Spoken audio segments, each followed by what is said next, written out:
Hello, and welcome to Subtle Historian for Sleep. Tonight, we travel back in time. Back to a land of golden sands, a ribbon of life-giving water, and a sun that beat down with an almost divine intensity. We are going to ancient Egypt. But our journey tonight is not to the gilded throne rooms of the pharaohs, nor the treasure-filled tombs that have captured the world's imagination. Instead, we are turning our attention to the silent foundation upon which that glittering world was built. We are here to understand the rhythm of life for the ordinary people, the laborers, the artisans, the priests, and the rulers who lived and breathed in the shadow of monuments that would outlast their own civilization. So find a comfortable position. Close your eyes. Let the weight of your body sink into the surface beneath you and allow your breathing to become slow and deep and regular. There is nothing for you to do now but listen, and to let your mind drift down the long, slow river of time to the shores of the ancient Nile. Our story begins with the grandest of all Egyptian projects. It begins with the colossal weight of stone, the sweat of 10,000 brows, and the building of a stairway to the heavens. It begins with the pyramid builders. Imagine yourself here. The year is approximately 2560 BC. The air, even before the sun has risen, is warm and carries the scent of dust, baking bread, and the nearby river. You are not a slave, as later storytellers would claim. You are a farmer, a skilled laborer, conscripted for a season of royal service. It is the time of Akhet, the inundation, when the Nile has spilled its banks and covered your fields in a layer of rich, dark silt. There is no farm work to be done, so your labor now belongs to the pharaoh, Khufu. Your home, for these 3 months, is a purpose-built village on the Giza Plateau. It is a sprawling, organized city of labor, filled with long, barrack-like galleries where you sleep, shoulder to shoulder with the other men from your district. You awaken not to a gentle stirring, but to the call of an overseer, his voice carrying through the pre-dawn gloom. The floor is hard-packed earth beneath your straw mat. You rise, your muscles already aching from the day before and the day before that. Your morning meal is simple, practical, and unchanging. A thick, coarse loaf of emmer wheat bread, dense and filling. It is gritty with the sand that inevitably finds its way into the flour during grinding. Alongside it is a handful of pungent onions and a piece of salted dried fish from the great river. You wash it down with a clay mug of beer. This isn't the light, bubbly drink of the modern world. It is thick, nutritious, and slightly sour, more of a liquid food than a refreshment. This is fuel for the day's monumental task. As the sun begins to cast a pale light over the eastern desert, you gather with the other men in the vast assembly area. Scribes with their palettes and reed brushes move through the crowds, taking attendance, marking who is present on their sheets of papyrus. You are organized into your gang, your ZA. Each gang has a name, something to foster a sense of pride and competition. The Friends of Khufu, perhaps, or the Drunkards of Menkar. Your gang is a team of about 20 men, and you know each other well. You know who is strong, who is clever, and who needs encouragement. Today, your task is the same as yesterday's. You are to help move a single, massive block of limestone from the local quarry to the base of the ever-growing pyramid. The block itself is a pale, almost white rectangle of stone, weighing over 2.5 tons. The weight of a large animal, solid and immovable. The first part of the journey is to the quarry face. The air here is thick with white dust that coats your skin and catches in the back of your throat. The sound is a constant, rhythmic tapping and chipping of copper chisels and wooden mallets as masons carefully shape the next blocks. Your block is already cut, resting on a massive wooden sled made of cedar, imported from faraway lands. You and your gang take your positions, gripping the thick ropes of woven papyrus. The fibers are coarse and abrasive against your palms, which are already covered in thick calluses. In front of you, men with clay jars pour water onto the sand, creating a slick, temporary path to reduce the friction. Then comes the call from the overseer. It is not a shout, but a rhythmic chant, a song for labor that all of you know. It sets the pace. Howl, he calls, and on the last syllable, 20 bodies lean as one, every muscle straining, every sinew tightening. The sled groans. For a moment, nothing happens. The immense inertia of the stone resists. Then, slowly, grudgingly, it begins to slide. The work is a cycle of tension and release, repeated hundreds, thousands of times a day. You pull, you strain, you gain a few feet, you pause. The sun climbs higher, beating down relentlessly, the heat radiating back up from the sand and the stone. Sweat streams down your face and back, stinging your eyes. There is no shade here on the plateau, save for one, the vast, growing shadow of the pyramid itself. It is your destination. A man-made mountain rising from the flat earth, its sides still rough and stepped, not yet encased in the smooth white Tura limestone that will one day make it gleam like a jewel in the sun. The danger is a quiet, constant companion. A rope could fray and snap, sending the men behind you tumbling. A moment of inattention, a misstep on the uneven ground, could mean a foot or a leg trapped beneath the sled runner. And the greatest fear? A block slipping from its levers on the ramp, a 2.5-ton weight crashing down with unstoppable force. Medical care is rudimentary. A wound would be cleaned and dressed with honey for its antibacterial properties and bound in clean linen. But a severe injury, a crushed limb, would be a life-ending or life-altering catastrophe. So you focus. You watch your feet. You listen to the chant of the overseer and the groaning of the wood. You pull in unison with the men beside you. Your life is dedicated to building a tomb for a god-king you will never meet. You may catch a glimpse of his retinue from a distance, a flash of white linen and gold, but he exists in another world. Your world is the world of stone, rope, sweat, and the simple satisfaction of seeing your block finally settle into its designated place in the grand design. At the end of the day, as the sun dips low and turns the sky a brilliant orange, the call comes to cease work. The exhaustion is profound, a deep ache in your bones. You trudge back to the workers' village. You wash the dust and sweat from your body in the cool water of a man-made canal. You receive your evening rations, the same bread, the same beer. You sit with your gang, talking not of gods or the afterlife, but of your homes, your families, your fields now sleeping beneath the Nile's flood. And as darkness falls completely, you lie down on your straw mat in the long gallery, your body spent, and you fall into a deep, dreamless sleep, ready to rise at dawn and do it all again. This is your life, for now. A single vital stone in a mountain of stone being raised for eternity. The life of the pyramid builder was one of anonymity, his identity subsumed into the collective effort of a generation. His legacy was the stone he moved. But centuries after the Great Pyramids were completed, during the era known as the New Kingdom, Egypt was shaped by individuals whose names and faces were meticulously recorded for all time. Our journey now takes us south, up the Nile to the sprawling city of Thebes, and into the corridors of power to follow the story of one of the most remarkable of these figures. A ruler whose ambition and ingenuity were matched only by the later determination to forget her. This is the story of Hatshepsut. She was born into the heart of the royal family, the daughter of the pharaoh Thutmose I. She was married, as was tradition, to her own half-brother Thutmose II. When he died after a short reign, the throne passed to his infant son, born to a lesser wife. This son would become the great warrior pharaoh Thutmose III, but in his infancy he could not rule. Hatshepsut, as the dowager queen and the young boy's aunt and stepmother, stepped into the conventional role of regent. For a time, everything proceeded as expected. She governed on behalf of the young king. But Hatshepsut was not content to be a temporary placeholder.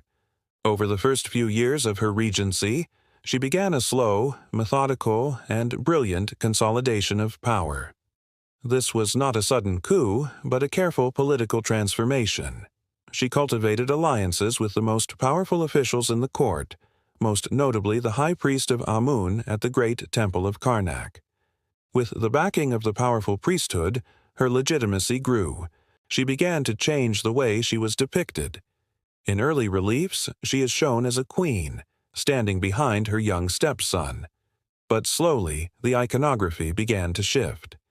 She started using the titles and regalia of a king. And then, in the 7th year of her rule, she made an audacious move. She had herself crowned pharaoh of Upper and Lower Egypt.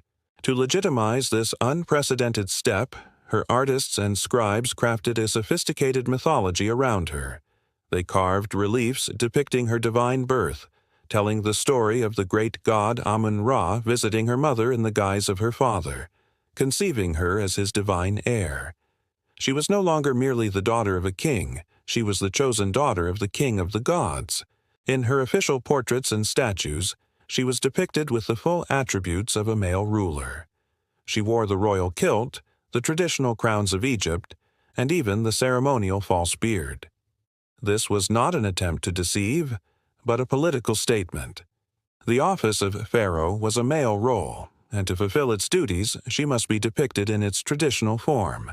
Unlike many pharaohs before and after her, Hatshepsut's reign was not defined by war and conquest. It was a long period of peace, stability, and immense economic prosperity. Her ambition was directed not towards foreign domination, but towards trade and architectural splendor. Her crowning achievement in this arena was a grand trading expedition to a distant and semi-mythical place known as the land of Punt. For centuries, Egypt had traded for the exotic goods of Punt, incense, ebony, gold, but it was done through intermediaries. Hatshepsut decided to mount a direct expedition. We can imagine the preparations: the building of great seagoing ships at a port on the Red Sea, the gathering of supplies, and the selection of sailors and scribes. The fleet sailed south, a journey of many weeks to this fabled land, believed to be somewhere on the coast of modern-day Eritrea or Somalia. The reliefs in her temple show us what they found: a prosperous land with dome-shaped houses built on stilts, populated by people who greeted the Egyptians peacefully. The expedition was a stunning success. The ships returned laden with unimaginable treasures. But most prized of all were live myrrh and frankincense trees, carefully transported in baskets. For the first time, the Egyptians could produce their own sacred incense for temple rituals. The return of the expedition to Thebes was a moment of supreme triumph, solidifying Hatshepsut's image as a pharaoh who brought prosperity and divine favor to Egypt. She used this vast new wealth to launch one of the most ambitious building programs in Egyptian history. While she commissioned works throughout the kingdom, her masterpiece was her mortuary temple at Deir el-Bahri, a stunning monument called Djeser Djeseru, or the holiest of holy places. Carved directly into the face of a towering limestone cliff, the temple rises in 3 grand colonnaded terraces connected by sweeping ramps. It is a work of breathtaking elegance and harmony, unlike anything that had come before. And on its walls she had her life's story carved in stone: her divine birth, her coronation, and the glorious expedition to Punt, ensuring her legacy would be remembered for all eternity. Or so she thought. Hatshepsut ruled for over 2 decades. After her death, her stepson, Thutmose III, finally ascended to the throne he had waited for so long. He would become one of Egypt's greatest military pharaohs. But late in his reign, a strange and methodical campaign began. Throughout Egypt, workers were dispatched with chisels and hammers. On temples and monuments, the name and image of Hatshepsut were systematically removed. Her statues were smashed and buried in a pit near her temple. Her cartouches were scraped away, often replaced by the name of her father, her husband, or Thutmose III himself. It was a quiet, determined effort to erase a pharaoh from memory, to remove her from the official historical record. The reasons remain a subject of quiet debate among historians. Was it the personal revenge of a stepson who felt his throne had been usurped for 20 years? Or was it a more calculated conservative decision? Perhaps the idea of a woman ruling as king was considered an unnatural disruption to Ma'at, the divine order of the universe, and for the sake of cosmic balance, this anomaly had to be corrected in the historical record. For thousands of years, the effort was successful. Her name was largely forgotten. It was only in the 19th century that archaeologists, piecing together the clues from defaced monuments and shattered statues, rediscovered the story of the female pharaoh who ruled in a time of peace and brought the wonders of Punt to the land of the Nile. Her attempt at eternity was almost thwarted, but the stones she built ultimately refused to keep her secrets. Her story reminds us of the Egyptian obsession with memory and the lengths they would go to preserve a legacy, or to extinguish one. And there was no practice more central to this obsession with preservation than the one we will explore next. The desire for eternal life, for a memory that would never fade, was carved into the very stone of Egypt. We saw it in the ambition of Hatshepsut, and we see it in the enduring mystery of the pyramids. But for the ancient Egyptians, this was not just a matter of legacy, but a deeply personal, spiritual necessity. They believed that death was not an end, but merely a transition to another, everlasting world. For this journey to succeed, however, the physical body had to be preserved. It needed to remain as an anchor for the soul in the physical world. And so they developed a sophisticated, sacred, and meticulous process to defy decay. They developed the art of mummification. To understand the process, we must first understand what they were trying to preserve. The Egyptians believed the soul was complex, made of many parts. Two of the most important were the Ka and the Ba. The Ka was a person's spiritual double, their life force, which was created at birth and continued to live in the tomb after death. It needed to receive offerings of food and drink to survive. The Ba was closer to our concept of a soul or personality. It was often depicted as a bird with a human head and was able to travel between the world of the dead and the world of the living. For the afterlife to function, the Ka and the Ba needed to be able to reunite with their physical body each night. If the body decayed, the soul would be lost, and the person's eternal life would be over. The process of preserving the body took 70 days and was performed by highly skilled embalmers in a special workshop known as the Wabet, or the place of purification. The air within would be heavy with the scent of sacred incense, resins, and the sharp, clean smell of salt. The procedure began with the washing of the body with palm wine and a rinsing with water from the Nile. Then came the first, delicate step. The brain, which the Egyptians considered to be of little importance, was removed. A long, bronze hook was carefully inserted through the nostrils and used to break through the thin ethmoid bone into the cranial cavity. The brain was then carefully removed in small pieces through the nasal passage. It was a difficult procedure requiring immense skill, performed to remove the organ that would most quickly decompose. Next, a small, careful incision was made on the left side of the abdomen using a sacred knife made of razor-sharp obsidian. Through this opening, the embalmers would remove the internal organs, the stomach, the intestines, the liver, and the lungs. Each of these was carefully washed, treated, and then stored in one of 4 special vessels we now call canopic jars. Each jar was protected by one of the 4 sons of the god Horus, who would safeguard the organs for eternity. One vital organ, however, was always left in place: the heart. The Egyptians believed the heart was the center of all intelligence, memory, and emotion. It was the seat of the soul itself. They knew it would be needed for the final judgment in the underworld, where it would be weighed on a scale against the feather of Ma'at, the goddess of truth and cosmic order. If the heart was lighter than the feather, the deceased was deemed virtuous and allowed into the afterlife. If it was heavy with misdeeds, it would be devoured by a terrible monster, and the soul would cease to exist. With the organs removed, the empty body cavity was cleansed with wine and spices. Then began the most crucial stage of the process: dehydration. The body was completely filled and covered with natron, a naturally occurring salt mixture harvested from the dry lake beds west of the Nile Delta. Natron is a powerful desiccant, and for the next 40 days the body would rest in this bed of salt. Slowly, methodically, the natron would draw out every last bit of moisture from the tissues, from the skin, and muscles and bone, until the body was completely arid and preserved, immune to the decay of bacteria. After 40 days, the natron was removed, and the body was now much lighter, drier, and leathery to the touch.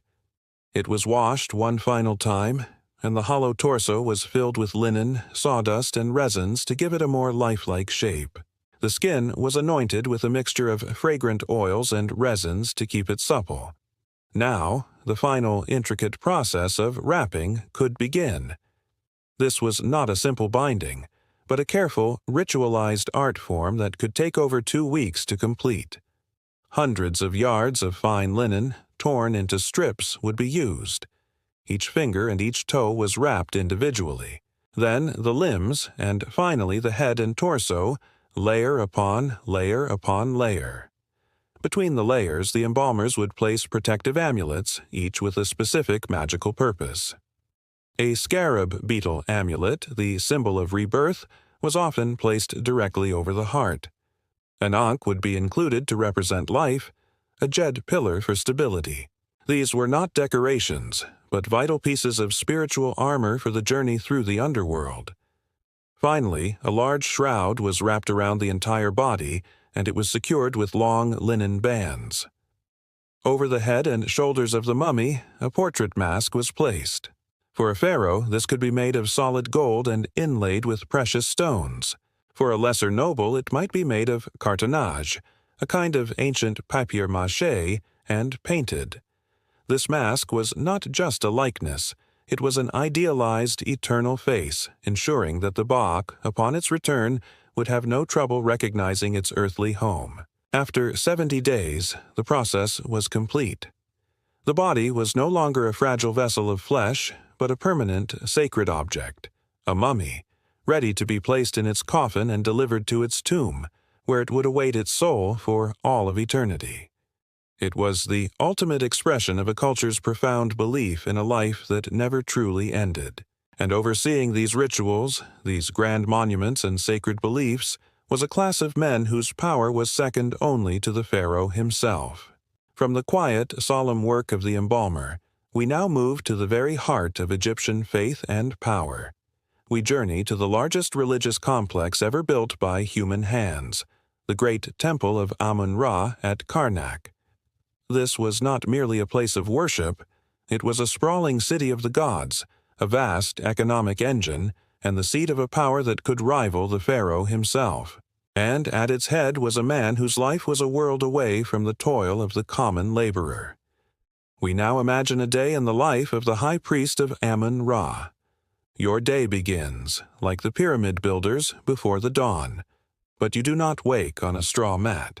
You rise in a comfortable villa within the temple's sacred precinct. Your first act is one of purification.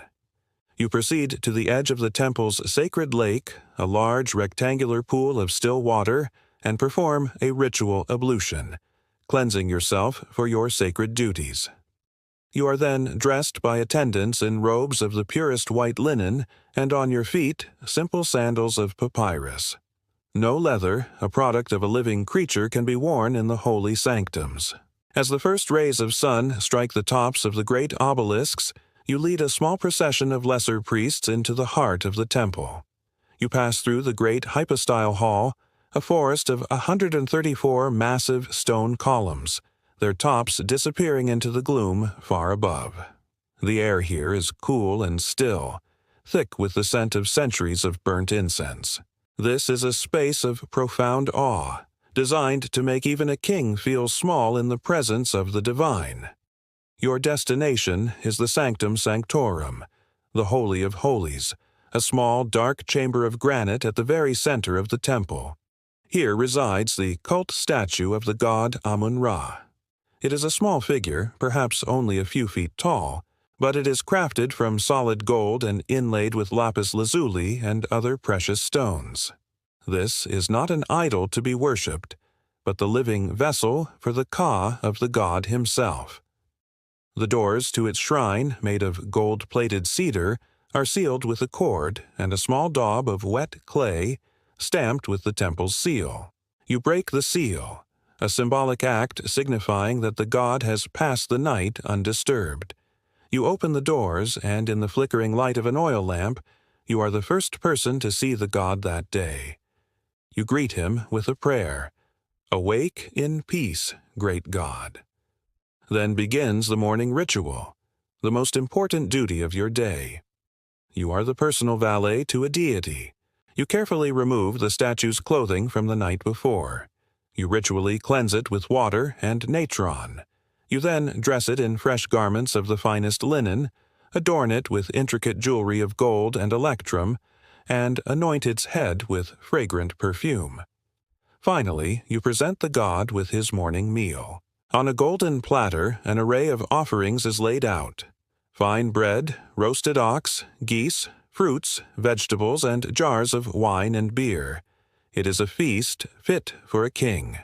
You do not believe the statue will physically eat this food. Rather, the divine Ka of Amun-Ra will absorb its spiritual essence. After the god has finished his meal, the offerings are taken away. This food, now blessed by the god, is considered sacred. It will be reverted, distributed among the priests of the temple as their daily rations. This is how the priesthood is fed by the god they serve. With the morning ritual complete, your role shifts from chief priest to chief executive. The Temple of Amun-Ra is not just a spiritual institution, it is the wealthiest corporation in all of Egypt. It owns vast tracts of agricultural land up and down the Nile, controlling more territory than many of the pharaohs' own estates. It possesses enormous herds of cattle, fleets of ships, and mines in the desert. Your afternoon is spent not in prayer, but in administration. You meet with the temple's chief scribes in a vast archive, a library of papyrus scrolls detailing every aspect of the temple's economic life.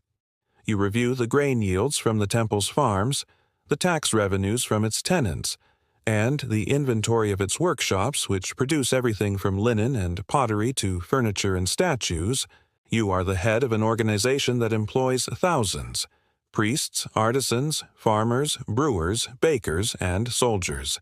This immense wealth translates directly into political power.